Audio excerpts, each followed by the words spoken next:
Umat Islam pernah mengalami masa-masa kejayaan, baik dalam peradaban dan kebudayaan maupun ilmu pengetahuan. Hal itu dapat dilihat dari adanya peninggalan sejarah seperti Istana Alhambra yang merupakan bukti dari kejayaan Islam di wilayah Andalusia, Spanyol. Alhambra atau Kalat Alhambra, berasal dari bahasa Arab, yang berarti merah, karena dominasi warna pada temboknya yang berwarna merah. Sehingga disebut juga dengan Istana Merah. Sultan Muhammad bin Al-Ahmar membangun sebuah istana yang indah tersebut di sebuah bukit bernama La Sabika, di kota Granada, Spanyol. Kemajuan-kemajuan di Eropa tidak bisa dipisahkan dari pemerintahan Islam di Spanyol. Dari Spanyol, Islam Eropa banyak menimba ilmu. Pada periode klasik, ketika Islam mencapai masa keemasannya, Spanyol merupakan pusat peradaban Islam yang sangat penting, menyaingi Baghdad di timur. Ketika itu orang-orang Eropa Kristen banyak belajar di perguruan tinggi Islam di sana. Islam menjadi guru bagi orang Eropa. Saat pertama kali Eropa melancarkan serangan terhadap umat Islam pada Perang Salib, Eropa terkejut dengan peradaban Islam yang ternyata lebih maju dari peradaban Eropa. Dari sinilah Eropa menyerap ilmu pengetahuan dan teknologi dari ilmuwan Muslim. Eropa berhutang budi kepada Islam. Kemajuan yang telah Eropa peroleh tidak terlepas dari kontribusi khazanah peradaban Islam. Semangat jihad umat Islam di Eropa pernah begitu tinggi sehingga 200.000 pasukan Gotik tidak mampu mengalahkan pasukan Islam yang dipimpin oleh Tariq bin Ziyad yang hanya berjumlah 5.000 orang. Pada waktu itu, bukannya tentara Islam yang kalah, tetapi justru pasukan Gotik yang mundur akibat strategi Tariq bin Ziyad dan pasukannya. Setelah ditaklukkan Tariq bin Ziyad dan pasukannya, sebagian wilayah Eropa, Afrika, dan bahkan Asia pernah merasakan kemakmuran yang ditorehkan pemerintahan Islam pada waktu itu. Islam berhasil menanamkan nilai-nilai syariat dalam setiap sendi kehidupan manusia dan pemerintahan. Demikian juga, Islam pernah berjaya di India. Di sana terdapat bangunan megah bernama Taj Mahal yang merupakan peninggalan dari Daulah Mughal yang kemudian menjadi ikon budaya di India sampai dengan sekarang. Dalam bidang ilmu pengetahuan dan sains, Ibnu Sina Avicenna telah menunjukkan kepada dunia tentang kehebatan ilmuwan Muslim pada saat itu. Ibnu Sina dikenal sebagai bapak kedokteran dunia. Ia menulis buku-buku dalam bidang kedokteran yang terkenal seperti Qanun Fitib dan Ashifa. Selain itu, terdapat pula ilmuwan Islam yang ahli dalam bidang matematika yaitu Al-Khawarizmi yang menemukan aljabar atau algebra, algoritma atau algoritma yang kita kenal hingga sekarang. Angka-angka yang kita pakai sekarang merupakan hasil penemuan ilmuwan Islam yang disebut dengan Arabic numeral, menggantikan sistem bilangan Romawi yang sangat tidak fleksibel. Pada saat munculnya Islam, bangsa Barat belum mengenal angka 0, Al-Khawarizmi yang mengenalkan angka Arab melalui karya kitab Al-Jama' wa Tafriq bi Hisab Al-Hind, yang kemudian diadopsi sebagai angka standar di berbagai belahan dunia, hingga kemudian diperkenalkan sebagai sistem penomoran posisi desimal di dunia Barat pada abad ke-12 Masehi. Kemunduran kerajaan-kerajaan besar Islam. Kemerosotan politik dalam Islam sebenarnya sudah dimulai sejak runtuhnya Daulah Abbasiyah di Baghdad. Di lain tempat, Daulah Bani Umayyah di Andalusia juga mulai meredup pasca munculnya Muluk Al-Tawaif atau kerajaan-kerajaan kecil sampai dengan berakhirnya kekuasaan Bani Ahmar. Praktis, setelah runtuhnya Daulah Abbasiyah dan Umayyah tidak ada kerajaan-kerajaan Islam yang besar di dunia. Meredupnya politik kekuasaan Islam menjadi titik balik bangkitnya bangsa Barat. Melemahnya kekuatan militer yang dimiliki bangsa-bangsa Muslim juga menjadi titik lemah bagi bangsa Barat untuk melakukan ekspansi terhadap bangsa-bangsa Islam. Perjuangan bangsa Barat yang gigih belajar dari ilmuwan-ilmuwan Muslim mulai menuai hasil. Perlahan dan pasti, bangsa Barat mulai mengembangkan teknologi yang sebelumnya dimiliki bangsa-bangsa Islam. Dampak dari pertumbuhan teknologi di Barat adalah munculnya Renaissance. Setelah Eropa mengalami masa kegelapan, para pemikir berusaha mencari ide-ide baru dengan cara mempelajari ilmu-ilmu dari zaman Romawi kuno, Yunani kuno, atau Daulah Utsmani untuk kemudian dikembangkan dan dimodifikasi. Kemunduran dan keruntuhan Daulah Abbasiyah. Hancurnya Daulah Abbasiyah dikarenakan dua faktor, yaitu internal dan eksternal. A. Faktor internal atau dari dalam runtuhnya Daulah Abbasiyah. Perebutan kekuasaan di pusat pemerintahan yang terjadi antara penerus Daulah Abbasiyah tidak terbendung. Bagi sebagian orang Arab, mereka masih belum bisa melupakan pengaruh Daulah Umayyah karena pada masa daulah tersebut, hampir semua penguasa berasal dari bangsa Arab. Namun bagi kalangan non-Arab atau Ajam, mereka juga menginginkan kekuasaan Daulah Abbasiyah dipegang oleh keturunan mereka. Demikian halnya orang-orang Persia, Mereka menginginkan sebuah daulah dengan pemimpin yang berasal dari kalangan mereka. Fanatisme kebangsaan ini, rupanya menjadi salah satu pemicu perpecahan di dalam pemerintahan Daulah Abbasiyah, sehingga memunculkan sentimen tertentu di kalangan bangsa non-Arab. Perselisihan yang semakin meruncing tersebut kemudian berbuntut terhadap perebutan kekuasaan dalam pemerintahan Daulah Abbasiyah. Daulah Abbasiyah merupakan pemerintahan yang kaya. Dana yang masuk lebih besar dari yang keluar, sehingga Baitul Mal penuh dengan harta. Perekonomian masyarakat sangat maju terutama dalam bidang pertanian, perdagangan, dan industri. Ketika memasuki masa kemunduran politik, perekonomian pun ikut mengalami kemunduran yang drastis sehingga krisis ekonomi merusak tatanan ekonomi pada masa itu. Kecenderungan para penguasa untuk hidup mewah dan berfoya-foya yang diikuti oleh para hartawan dan anak-anak pejabat menyebabkan roda pemerintahan terganggu dan rakyat menjadi miskin. Munculnya daulah-daulah kecil yang memerdekakan diri merupakan faktor yang paling sering muncul dalam pemerintahan Daulah Abbasiyah. Kedudukan khalifah yang tidak cukup kuat membuat para penguasa dan pelaksana pemerintahan memiliki kepercayaan yang rapuh terhadap pemerintah pusat. Dominasi bangsa Turki dan Persia yang ingin memerdekakan diri menjadi pemicu perpecahan dalam pemerintahan Daulah Abbasiyah. Hal ini juga berakibat terhadap bangsa-bangsa lain yang jauh dari pusat pemerintahan Daulah Abbasiyah berusaha memisahkan diri dari kekuasaan Baghdad. Maka dapat disimpulkan, bahwa runtuhnya Daulah Abbasiyah dari faktor internal adalah karena 1. Perebutan kekuasaan antara penerus Daulah Abbasiyah. 2. Kecenderungan para penguasa untuk hidup mewah-mewah dan berfoya-foya yang kemudian diikuti oleh para hartawan serta anak-anak pejabat sehingga menyebabkan roda pemerintahan terganggu, rakyat pun menjadi miskin. 3. Disintegrasi, yaitu munculnya daulah-daulah kecil yang memerdekakan diri. B. Faktor eksternal atau dari luar runtuhnya Daulah Abbasiyah. Perang salib yang terjadi antara umat Islam dan Kristiani telah menanamkan benih-benih permusuhan yang kuat antara umat Islam dan Kristen. Kebencian itu semakin kuat setelah peraturan baru yang diterapkan oleh Daulah Bani Seljuk. Mereka membuat keputusan yang mempersulit orang-orang Kristen ketika berkunjung ke Baitul Maqdis. Perang salib terjadi dalam beberapa gelombang dan banyak memakan korban, baik dari pihak Islam maupun Kristen. Dampak dari perang salib tersebut, beberapa wilayah kekuasaan Islam berhasil dikuasai oleh tentara Kristen. Serangan bergelombang bangsa Mongol yang dipimpin oleh Hulagu Khan telah meluluhlantakkan Baghdad dan seluruh penjuru wilayah kekuasaan Daulah Abbasiyah. Tragedi kemanusiaan berupa penganiayaan dan penyiksaan berlangsung kurang lebih 40 hari dengan jumlah korban yang mencapai ratusan ribu umat Islam pada waktu itu. Terbunuhnya Khalifah Al-Mutashim menjadi penanda akhir dari Daulah Abbasiyah. Kemunduran dan keruntuhan Bani Ahmar di Andalusia. Bani Ahmar di Andalusia juga berakhir dengan tragis. Khalifah terakhir diusir dari Andalusia, bahkan seluruh umat Islam di Andalusia dipaksa meninggalkan Andalusia atau tetap di Andalusia namun berpindah keyakinan. Ratusan tahun yang lalu, Granada merupakan kota yang damai. Umat Islam, Kristiani, dan Yahudi hidup berdampingan dalam naungan pemerintahan Islam, menggunakan bahasa Arab yang sama dan hidup dalam kultur yang beragam. Pada akhirnya, pasukan Kristen di bawah pimpinan Raja Ferdinand V dan Ratu Isabella mensterilkan seluruh wilayah Andalusia dari semua yang bernuansa Arab, Yahudi, dan Islam. Peristiwa memilukan tersebut terjadi pada tahun 1502 Masehi. Kemunduran Daulah Turki Utsmani. Daulah Utsmani berakhir pada tahun 1909 Masehi. Daulah tersebut benar-benar dihapuskan pada tahun 1924 dan berganti menjadi Republik Turki. Runtuhnya Daulah Utsmani setidaknya disebabkan oleh faktor-faktor sebagai berikut. A. Kondisi pemerintahan yang lemah dan kemerosotan akhlak para pemimpin Daulah Utsmani. Kemunduran Daulah Utsmani dimulai ketika para pemimpin dijangkiti penyakit yang menyerang bangsa-bangsa sebelumnya yaitu cinta dunia, pola hidup mewah dan berfoya-foya, sikap iri hati, saling membenci atau hasut, dan banyak perilaku dalim dari penguasa. Banyak masyarakat yang terlena dengan gemerlap dunia, tetapi banyak juga yang merana dan terbelenggu dalam jurang kemiskinan. Sehingga lambat laun, banyak yang meninggalkan nilai-nilai agama dan sosial. B. Melemahnya kekuatan militer dan serangan dari bangsa Eropa.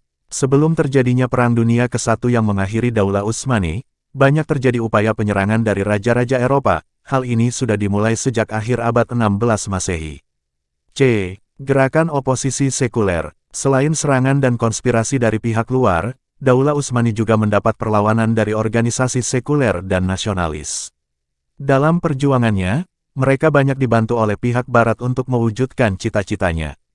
Puncaknya terjadi pada tahun 1909 Masehi, dengan dalih gerakan mogok massal, Organisasi Persatuan dan Kesatuan berhasil memasuki Istanbul, menyingkirkan Abdul Hamid II dan melucutinya dari pemerintahan dan keagamaan. Setelah itu hanya tinggal simbol-simbol Daulah Utsmani. Kemunduran Daulah Syafawi di Persia. Persia memiliki andil yang sangat besar dalam membentuk peradaban Islam, yaitu melalui peradaban Islam di kota Isfahan. Kota ini berkembang antara abad 11 hingga 18 Masehi. Sampai saat ini, Isfahan masih banyak menyimpan kenangan kejayaan pada masa lampau. Arsitektur Islam sangat menonjol dan terkenal. Ketika Daulah Syafawi berkuasa, Isfahan menjadi ibu kota yang sangat indah. Isfahan menjadi magnet bagi pendatang dari seluruh penjuru dunia dengan berbagai latar belakang. Karena keindahan dan kemasyurannya, Isfahan dijuluki dengan sebutan kota separuh dunia atau Esfahan Nesaf-e-Jahan. Karena pada waktu itu, segala sesuatu yang dicari semuanya ada di kota Isfahan. Kemunduran pertama terjadi pada masa Safi Mirza, cucu Abbas I, karena dia seorang pemimpin yang lemah dan sangat kejam terhadap pembesar-pembesar daulah. Di lain sisi dia juga seorang pencemburu. Sifat tidak baiknya tersebut akhirnya mengakibatkan mundurnya kemajuan-kemajuan yang telah diperoleh dalam pemerintahan sebelumnya. Sebab-sebab kemunduran dan kehancuran Daulah Syafawi adalah a. Adanya konflik yang berkepanjangan dengan Daulah Utsmani. Berdirinya Daulah Syafawi yang bermazhab Syiah merupakan ancaman bagi Daulah Utsmani, sehingga tidak pernah ada perdamaian antara dua penguasa besar tersebut. b. Terjadinya dekadensi moral yang melanda sebagian pemimpin Daulah Syafawi, yang juga ikut mempercepat proses kehancuran daulah ini. Khalifah Sulaiman yang pecandu narkotik dan menyenangi kehidupan malam selama hampir 7 tahun tidak menyempatkan diri untuk menangani pemerintahan. c. Pasukan gulam atau budak-budak yang dibentuk Abbas I ternyata tidak memiliki semangat juang yang tinggi seperti semangat Qizilbash.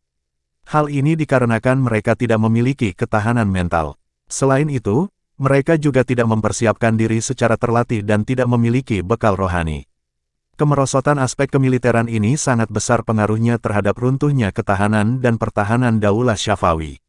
d. Seringnya terjadi konflik intern dalam bentuk perebutan kekuasaan di kalangan keluarga istana. Kemunduran dan keruntuhan Daulah Mughal di India. Rapuhnya kondisi dalam negeri Daulah Mughal, membuka kesempatan Imperium Inggris berhasil masuk dan meruntuhkan kejayaan Mughal yang kemudian menguasainya. Penjajahan ini kemudian berlangsung sampai negara India berhasil memerdekakan diri. Penjajahan bangsa Barat atas dunia Islam. Kebangkitan bangsa Barat bermula dari semangat keilmuan yang begitu tinggi, telah membawa bangsa Barat pada penemuan-penemuan baru dan banyak melakukan penjelajahan samudera, serta revolusi industri hingga berakibat pada imperialisme terhadap bangsa-bangsa Islam pada khususnya.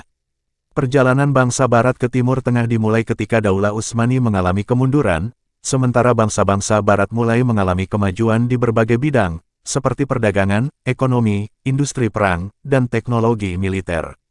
Meskipun demikian, nama besar Turki Utsmani masih disegani oleh Eropa, sehingga mereka tidak melakukan penyerangan ke wilayah-wilayah kekuasaan kerajaan Islam.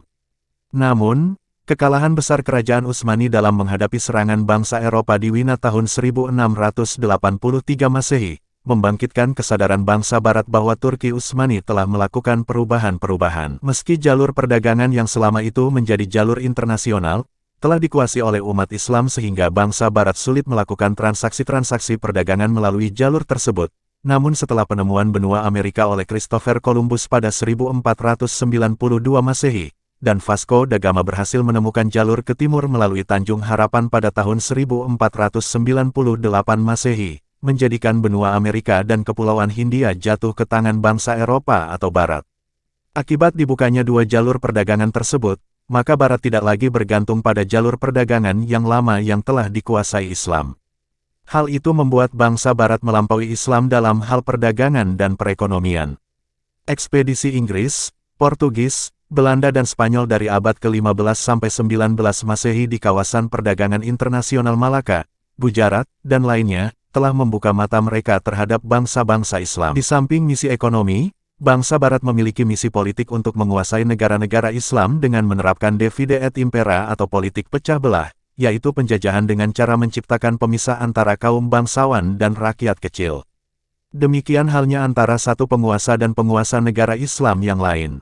Setelah bangsa Barat menguasai ekonomi dan politik negara-negara Islam, terdapat pula negara barat yang menjajah dunia Islam dengan melakukan penyebaran agama Kristen melalui misionaris atau zending. Misionaris yaitu orang yang melakukan penyebaran Injil kepada orang yang sama sekali belum mengenal Kristus.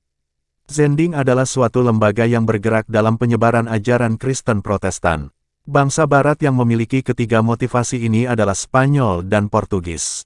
Hal tersebut tercermin pada semboyan mereka, yaitu gold atau semangat untuk mencari keuntungan, glory atau semangat untuk mencapai kejayaan dalam bidang kekuasaan, dan gospel atau semangat untuk menyebarkan agama Kristen di negara Islam yang dijajah. Imperialisme bangsa barat telah berdampak luas kepada hampir seluruh negara-negara Muslim. Negara-negara Islam yang pertama kali dikuasai oleh barat adalah negara-negara Islam di Asia Tenggara dan di anak benua India. Sedangkan negara-negara Islam di Timur Tengah, yang masih berada di bawah kekuasaan Kerajaan Utsmani, baru berhasil ditaklukkan pada masa berikutnya. Dengan persenjataan yang lebih modern, bangsa Eropa mampu menguasai daerah-daerah kekuasaan Islam. Bangsa-bangsa Eropa menjajah satu demi satu negara Islam. Prancis menduduki Aljazair pada tahun 1830, dan merebut Aden dari Inggris pada tahun 1839, Tunisia ditaklukkan Prancis pada tahun 1881, Mesir dijajah oleh Inggris 1882 Masehi, Sudan dijajah oleh Inggris pada tahun 1889, Maroko dijajah oleh Perancis tahun 1911, Libya dijajah oleh Italia tahun 1911. Wilayah Jazirah Arab juga tidak luput dari sasaran penjajahan. Suriah dan Lebanon juga pernah dikuasai oleh Perancis tahun 1918, Palestina, dan Yordania juga pernah dikuasai oleh Inggris.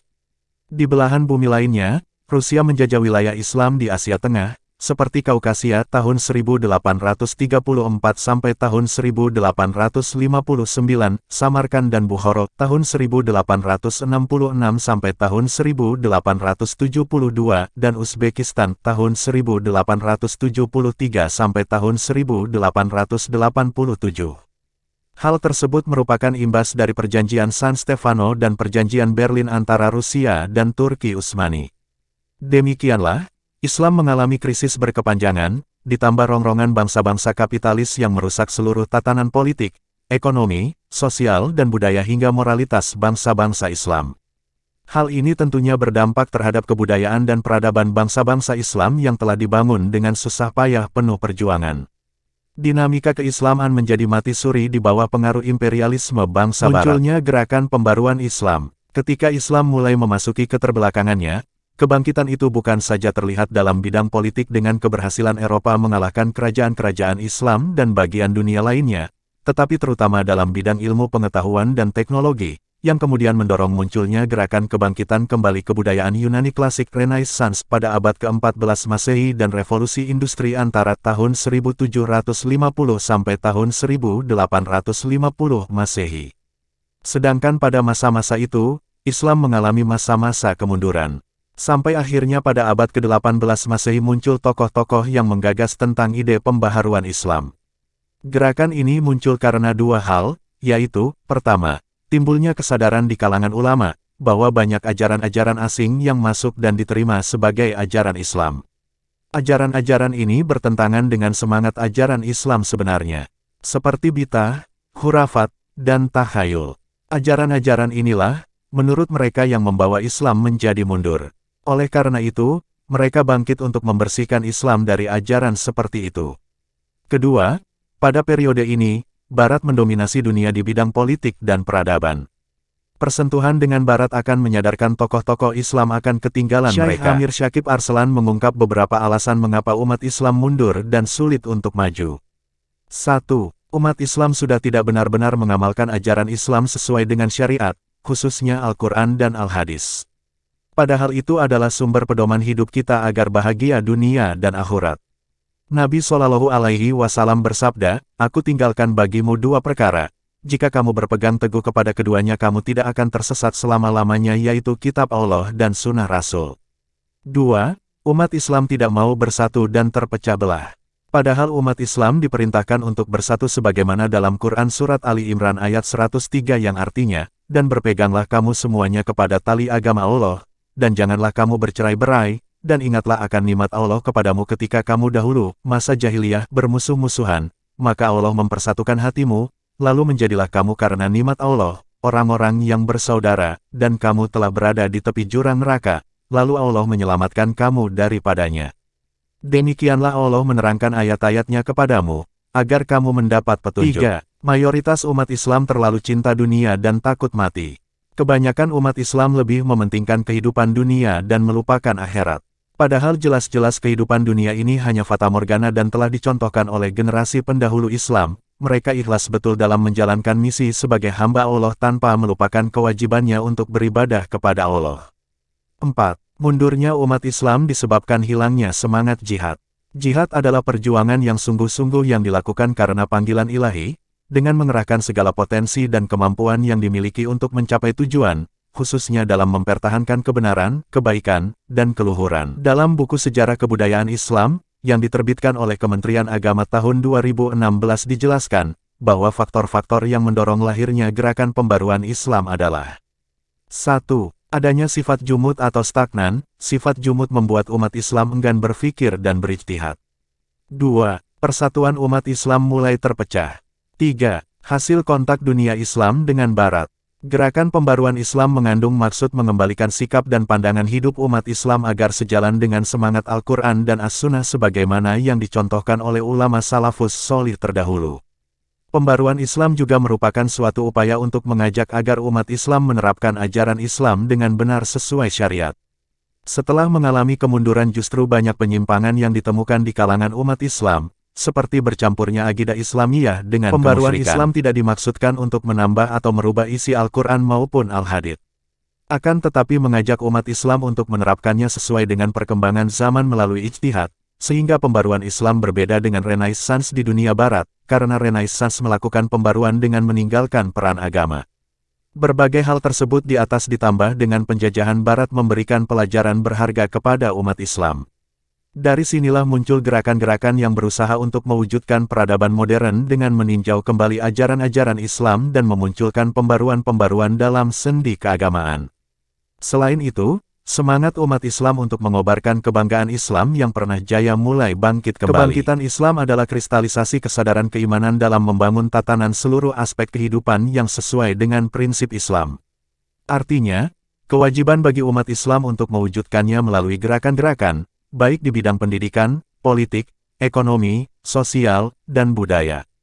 Upaya untuk memulihkan kembali kejayaan Islam dikenal dengan gerakan pembaruan Islam. Para tokoh pembaru meniru pola dan sistem pendidikan yang diterapkan oleh bangsa Barat dalam mengembangkan sains dan teknologi. Gerakan ini dipelopori oleh Sultan Mahmud II dari Turki Utsmani, Sayyid Ahmad Khan dari India, dan Muhammad Ali Pasha di Mesir. Kelompok modernis lainnya melakukan pembaruan yang berpola dengan mengajak umat Islam untuk kembali pada Al-Quran dan Sunnah, dengan tidak mengabaikan ijtihad. Ijtihad senantiasa diperlukan sebagai upaya penyesuaian ajaran Islam dengan perkembangan zaman. Di antara tokoh gerakan ini adalah Jamaluddin Al-Afghani, Muhammad Abduh, dan Muhammad Rashid Ridha. Ada pula gagasan pembaruan yang lebih menitik beratkan terhadap nasionalisme. Tujuan adanya gagasan tentang nasionalisme ini untuk membantu mempermudah umat Islam dalam memperjuangkan kemerdekaannya. Negara mayoritas Muslim yang pertama kali memerdekakan diri adalah Indonesia, yaitu pada tanggal 17 Agustus tahun 1945. Pada tahun 1946, Syria, Jordania, dan Libanon. Pakistan pada tanggal 15 Agustus tahun 1947. Pada tahun 1951, Libya berhasil memerdekakan diri. Adapun Mesir baru menganggap dirinya benar-benar merdeka pada tanggal 23 Juli tahun 1952 setelah Raja Farouk digulingkan, meskipun sebenarnya Mesir telah bebas dari Inggris sejak tahun 1922. Sudan dan Maroko merdeka pada tahun 1956, Malaysia termasuk Singapura, merdeka dari Inggris pada tahun 1957, Irak baru merdeka pada tahun 1958, sedangkan Aljazair pada tahun 1962, dan Brunei Darussalam baru merdeka pada tahun 1984. Negara-negara Islam yang dulunya berafiliasi dengan Uni Soviet seperti Uzbekistan, Turkmenistan, Kirgistan, Kazakhstan, Tajikistan, dan Azerbaijan, baru merasakan kemerdekaan pada tahun 1992. Ibrah Gerakan Pembaharuan dan Modernisasi Islam. 1.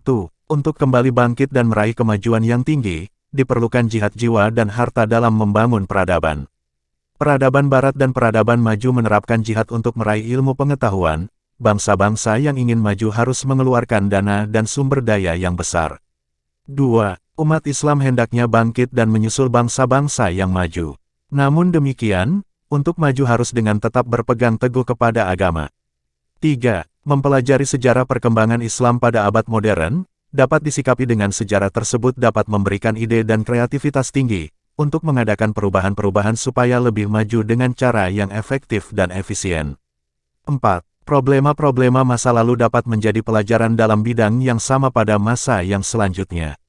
Pembaruan dapat dilakukan dalam berbagai bidang baik ekonomi, pendidikan, politik dan lain sebagainya. Kesimpulan. 1. Kemunduran Islam dimulai dari runtuhnya Daulah Abbasiyah yang dihancurkan oleh pasukan bangsa Mongol di bawah kepemimpinan Hulagu Khan pada tahun 1258 Masehi. 2. Kemunduran daulah-daulah Islam banyak dilatar belakangi oleh konflik internal yang terjadi di dalam kerajaan tersebut. Di antaranya adalah perang saudara yang memicu konflik berkepanjangan, sehingga daulah-daulah Islam tidak semakin kuat, tetapi sebaliknya semakin terpecah belah menjadi kerajaan-kerajaan kecil. 3. Kemunduran umat Islam ditandai dengan ketertinggalannya dalam berbagai bidang, terutama dalam bidang penguasaan ilmu pengetahuan dan teknologi dari negara barat. 4. Lahirnya gerakan pembaruan dalam Islam dilatar belakangi oleh dua faktor, yaitu faktor internal dan faktor eksternal.